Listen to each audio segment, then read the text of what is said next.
बूढ़ों का देश बना चीन, एक बच्चे की पॉलिसी ने क्यों बनाए लाखों कुंवारे। गलत नीति ने चीन को दिया सबसे बड़ा धोखा। अब दुनिया का दूसरा सबसे बड़ा देश चीन इस वक्त जनसंख्या संकट के एक ऐसे दलदल में फंस चुका है जिसकी कहानी 1970 के दशक की एक सरकारी जिद से शुरू हुई थी। चीन ने एक बच्चे की पॉलिसी लागू की थी, लेकिन आज उसी नीति ने चीन को बूढ़ों का देश बनाकर रख दिया है, जहां युवा शक्ति तेजी से घटती जा रही है। लेकिन सबसे बड़ी हकीकत यह है कि चीन में लाखों पुरुषों को शादी करने के लिए लड़कियां ही नहीं मिल रही है, और इस कमी को पूरा करने के लिए चीनी पुरुष दुल्हन की तलाश में गरीब पड़ोसी देशों की ओर रुख कर रहे हैं। और आज हम आपको चीन के इस जनसंख्या असंतुलन के चौंकाने वाले कारण और बॉर्डर पार होने वाली शादियों की पूरी डिटेल्स समझाएंगे, तो आप वीडियो के अंत तक बने रहिएगा। संकट की जड़, एक बच्चे की नीति का अंजाम। अब चीन में दुल्हन की कमी का सीधा कारण दशकों पहले लागू की गई सख्त एक बच्चे की पॉलिसी है, जिसके नतीजे अब सामने आ रहे हैं। इस नीति के कारण लोगों ने बेटा पैदा करने की चाह में महिला भ्रूणों का बड़े पैमाने पर गर्भपात कराया। इस वजह से आज चीन में पुरुषों और महिलाओं की संख्या में भयानक असंतुलन पैदा हो चुका है। आज चीन में लाखों पुरुष ऐसे हैं जिन्हें शादी करने के लिए महिलाएं नहीं मिल पा रही है। ऐसे पुरुषों को चीन में लेफ्ट ओवर मेन यानी कि बचे हुए पुरुष कहा जाता है। शादी के लिए लड़कियां ना मिलने के कारण ये चीनी पुरुष अब दुल्हन की तलाश में दूसरे देशों का रुख कर रहे हैं।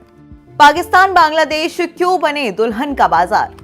अब चीनी पुरुषों के लिए पाकिस्तान और बांग्लादेश सबसे बड़ा दुल्हन का बाजार बनकर उभरा है। इसके पीछे कई सामाजिक और राजनीतिक कारण हैं। इन देशों के चीन के साथ अच्छे दोस्ताना संबंध है, जिससे वीजा मिलना काफी आसान हो जाता है। इन पड़ोसी देशों में गरीबी बहुत ज्यादा है और बेटी की शादी करना परिवारों के लिए एक बड़ा खर्चा साबित होता है।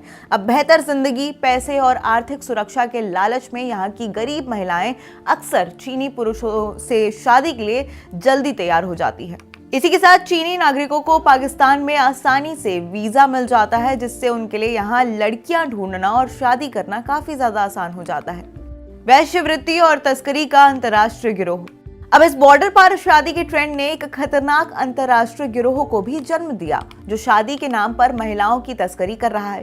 पाकिस्तानी लड़कियों के चीनी पुरुषों से शादी करने की बात पहली बार 2019 में सामने आई थी, जब पाकिस्तान की जांच एजेंसी FIA ने एक इंटरनेशनल वैश्यवृत्ति गिरोह का भांडाफोड़ किया था।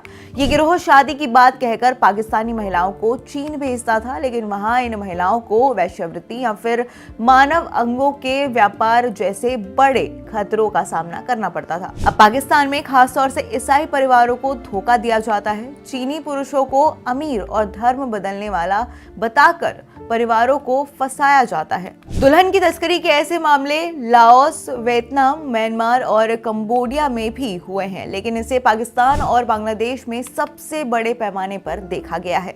इसी साल मई में ढाका स्थित चीनी दूतावास ने भी अपने नागरिकों को स्थानीय महिलाओं से शादी करने से बचने की चेतावनी दी थी। सांस्कृतिक दुश्वारियां और भविष्य का संकट।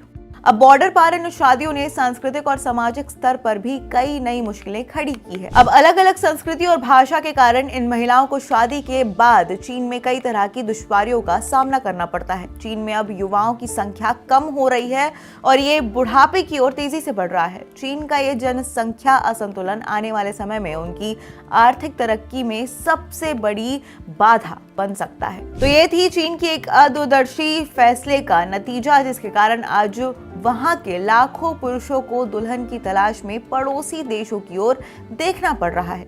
ये ट्रेंड जहां एक ओर चीन के सामाजिक संकट को दिखाता है, वहीं दूसरी ओर गरीब महिलाओं की तस्करी और धोखे का एक बड़ा जाल भी फैला रहा है। आपकी क्या राय है इस पूरे मामले में? आप हमें कमेंट्स में जरूर बताइएगा, और साथ ही ऐसे ही और खबरों के लिए आप स्टेट मिरर पे बने रहिए।